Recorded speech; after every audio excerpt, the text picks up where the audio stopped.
explosion blast blew this piece of roofing yards away. All the way over here, it's strewn across this area, across the yard, all the way across the street. Jay, a little over a half an hour ago, a jury panel of 12 people unanimously came to the decision that Gabe McDonald was competent to stand trial. Now, this comes after more than 9 hours of back and forth between the defense and the prosecution, and a lot of that time was taken up by psychologists who came in from both sides. The district is in dire need of the over $9 million the bond would provide. And why that high amount? Well, according to the school district, a lot of that money is going to go towards improving or replacing aging property, such as buses like these, which are almost in a state of disrepair. It's also why over $500,000 will be going to transportation improvements alone. So for now, this homeowner will have to live with this ominous reminder of what happened here that evening. And with the median price of a pickup truck or SUV falling between $40,000 and $50,000, some feel that they might not be able to afford anymore. That family of four that once called this place home is now listed in critical condition at University Medical Center's burn unit in Lubbock. We are here nearly 7,000 feet above sea level at the summit of Mount Locke, home of one of the most spectacular and important astronomical sites in the nation, the University of Texas McDonald Observatory. And during our ride along a couple of weeks ago, there was a sense of organized chaos. And that was because the United States Marshal Service was not the only agency involved in this. They also worked with multiple other local law enforcement agencies, all working together to bring in those violent fugitives left on our streets. Now we're going to be showing you a different perspective of Operation Triple Beam that you'll only see right here on CBS 7. Kevlar helmets on, bulletproof vests strapped, driving in an unmarked SUV to an undisclosed location. Just another day in the office for Brent Sheets, the supervisory deputy here at the Midland headquarters for the United States Marshal's Office. Operation Triple Beam is the assignment. The Lone Star Fugitive Task Force meets for a briefing before heading to their first fugitive's location, a Midland apartment complex. The task force rolls up and hides among civilian vehicles, like predator waiting for its prey. They wait, scoping out the area for any other dangers. Then, when ready, they move in fast and quiet. They barge into their target's home with brute force.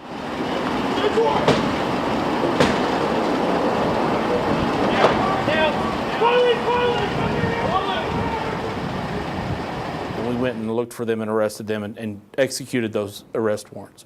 For the 15-year veteran of law enforcement and leader of the Marshals here in Midland, the mission is clear.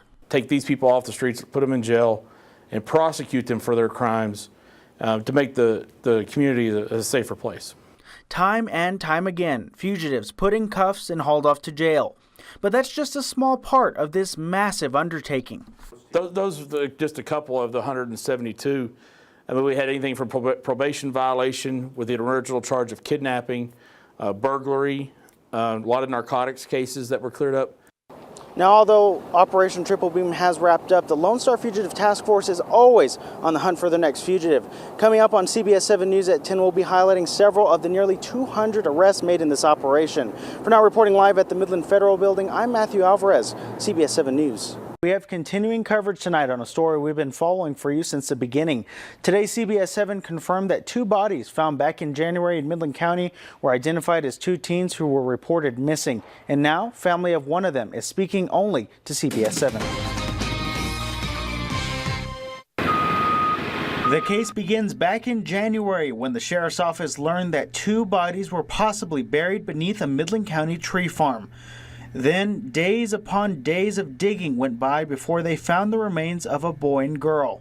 That's when Sheriff Gary Painter announced that they were being sent off to be identified. Although he did not mention any names, CBS 7 narrowed down the cases to these 2 teens who went missing back in 2015. We had their family get in touch with us. They notified us, asked us to do a search. We started searching, and we found an individual at a house that had some of their property. We could not find the teenagers. We had nothing further to go on. And we believe, we pray that this case will tie back to that. After months without any updates to the case, today Ashley Rodriguez's family's worst fears were confirmed when Sheriff Gary Painter announced that one of those bodies was in fact Ashley's. Now, from 2,400 miles away, her mother reached out to CBS 7 after learning the news. Horrible, very painful. because we were hoping she was still alive. For Rodriguez, she says the pain runs deep, not only for her, but for others who loved Ashley most.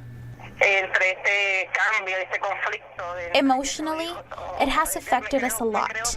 It has affected my other children a lot, and we have had to seek help. And now with their lives completely changed, Rodriguez knows the road ahead won't be easy. Now knowing about her body being found, I know it will be even more challenging. And now authorities are asking for your help in finding this man who they believe is responsible for the teen's death. Angel Rivera came under the microscope earlier in the year, shortly after the teen's disappearance, as they were both reportedly living with him. And according to deputies, he acted suspicious when questioned. If you know where Rivera may be, call Midland Crime Stoppers, the number 694-TIPS. CBS 7's Matthew Alvarez had the chance to speak with the chief of the Monahans Volunteer Fire Department. He was one of the first responders who came on this horrific scene. He tells us how this tragedy has not only changed the lives of the Davies family, but the entire community as well. For Chief Eddie Nelms of the Monahans Volunteer Fire Department, crashes have become all too common. 5:30, 7:30 in the morning, I've seen 7 or 8 crashes at one time. That's how busy it's getting around here. Almost expected because of this oil boom, but just days ago a call came in for another crash, but this one he'll never forget. When it came in, I knew it wasn't going to be the average crash we see on the interstate. Once on scene, he witnessed the severity of the crash. It was very, very violent wreck. Impact was very vicious. He also saw familiar faces, people he knew through his profession of saving lives. It was very difficult for us because it's some of our own. Some of the people involved was Sarah Davey and her husband, 51-year-old Lauren Davey. Close friends of the chief, his thoughts then began racing. I know them. I've known them my whole life. I was trying to figure out where the babies were. I knew they all had kids. Luckily, the kids were with a sitter that evening as the Davies and Cementon family were heading home from dinner. There is still a lot of debris left out here along Business 20 in Monahans at what was the scene of that accident. Now take a look at this piece of debris. It was once a part of the truck Sarah Davey and her husband were riding in at the time of the crash. Now just to give you an idea of how powerful that impact was, the actual crash happened about 50 yards down the road that way, and both vehicles were hurtled to about the location where I'm standing right now. After getting everyone out of both pickup trucks and had 6 people sent to local hospitals, he later learned some devastating news about his dear friend, Sarah Davey. She passed away en route to the hospital. Chief Nelms now only has her memory to comfort him after seeing the devastation left behind in this crash. She was the finest Monahans had to offer. It's a real good, perfect person, big heart, lovable. Cared about everybody. That's why she was in the nursing business. Davey was also the mother of 2 children that she now leaves behind, as well as her husband, who's still recovering after the crash. And Chief Nelms says they need support now more than ever. The city of Monahans and the people in the nursing community and where she worked, and fire department, EMT is going to wrap their arms around them and do everything we can to help them. The chief also says this tragedy, caused by an alleged drunk driver that's now left a family hurt, did not have to happen. We lost a fine young lady, and the family is going through tragedy now, and we're all hurt over it. For CBS 7 News, I'm Matthew Alvarez. Jay, it's been dubbed one of the most infamous murder cases in Odessa's history, one that involves many twists and turns between a brother-sister duo. But for Gabe McDonald, it all came to a close today when he took a plea bargain and pled guilty to 2 counts of a lesser charge of murder. For the past 2 years, many have been captivated by the McDonald murder case, a seemingly perfect family torn apart from within. James Gabriel McDonald and Elizabeth Grace McDonald, both accused of shooting and killing their adoptive parents in the dead of night. But as the case unfolded, what was revealed was more shocking than many could even imagine. It turned out the adoptive siblings had carried on a sexual relationship before the murders even happened. Gabe admitted to being the triggerman, but investigators said Grace wasn't entirely innocent. And just months later, she faced charges of capital murder and conspiracy to commit capital murder. Then later on, a new charge of prohibited sexual conduct for allegedly having sex with her brother Gabe. Before either sibling made it to trial, the Ector County District Attorney recused his office of the case. Gabe's attorneys argued that his mental condition meant he wasn't competent to stand trial. But the jury disagreed, deciding he was competent. Well, we really weren't even able to consider a plea for any practical purposes until after last night because he wasn't considered competent in our opinion. So you're not able to plea until you're considered competent. And after a jury found him competent, and I believed he was competent, then we were able to discuss plea. Fast forward to today. Before court could begin, both sides had reached a plea agreement. Pleading guilty would mean Gabe would face 2 lesser charges of murder, 2 50-year sentences that would be served concurrently, compared to the original charge of capital murder and the corresponding sentence of life with parole. In the end, Gabe pled guilty. He will be eligible for parole in 25 years. Well, as a trial attorney, you never really want to enter a guilty plea when you're all prepared and ready to go to trial. But I think given the circumstances in this case, this is the best possible outcome. So we are satisfied that it's the right result. The courtroom was silent as Gabe McDonald was whisked away in handcuffs. So what's next? Grace McDonald's trial was set to begin in just a few weeks, but due to concerns over timing between Gabe's and her trial, it was moved to September 10th. But will Gabe testify against Grace? That question remains unanswered. For now, reporting live in the studio, I'm Matthew Alvarez, CBS 7 News. A quiet Tuesday night shattered in this Odessa neighborhood by the sound of gunfire. A hail of bullets unleashed on this house here right behind me, and the people inside tell me they are grateful to be alive. We were watching TV. He was going to charge his phone. And when he got up, we heard the noise. We thought it was firecrackers. She then went outside and found a horrific sight. Somebody emptied a gun here in my home. 1, 2, 3, 4, 5, 6. One after another, Cassie Hicks quickly comes to learn that this is no joke. Why would somebody want to do this to something? Because they don't know what they could hid inside. And she's grateful that only they were inside at the time. I was blessed with the best grandkids in the world, and they wanted to come over Tuesday night. And for this reason or that reason, it just didn't work out, and thank God that it didn't. Now she's left with questions that may never be answered. Why was it my house? And police are on the hunt for whoever may have done this. But as of last check on Thursday, there are no leads, not even a description of the vehicle or the people inside, leaving Cassie uneasy.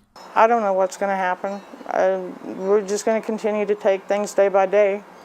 So for now, this homeowner will have to live with this ominous reminder of what happened here that evening. Reporting in Odessa, I'm Matthew Alvarez, CBS 7 News. Truck after big truck, our streets are taking a beating every time rubber meets road. You may have had the chance to see a hidden gem in the West Texas desert, the namesake of Big Spring. In West Texas alone, 12 offices are being considered for closure, including Monahan's. It's frightening to think that our office here might be closing. She showed me these remnants of the object still left at the school.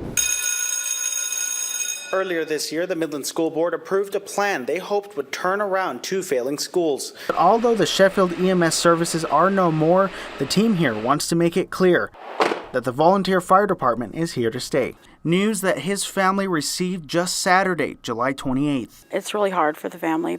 After news got back to Big Spring, the community and even former classmates and teachers are rallying together to support Eric. The mayor pro tem confirmed to CBS 7 that the council did hold a meeting at a convenience store in town on Saturday. Don't have anything to say. At all? Nope. Appreciate it. No, I have no comment. So again, city leaders remain silent when trying to get their side. Is that an actual emergency? Yes. Actual emergency. All right, Bravo, go. Those are words no one in air traffic control wants to hear, especially from a military bomber that can travel up to almost 1,000 miles per hour.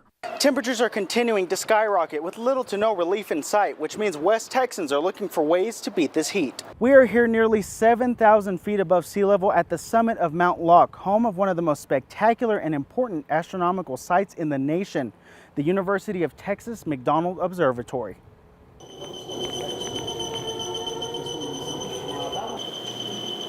That's the sound of machinery working to move 80 tons of telescope.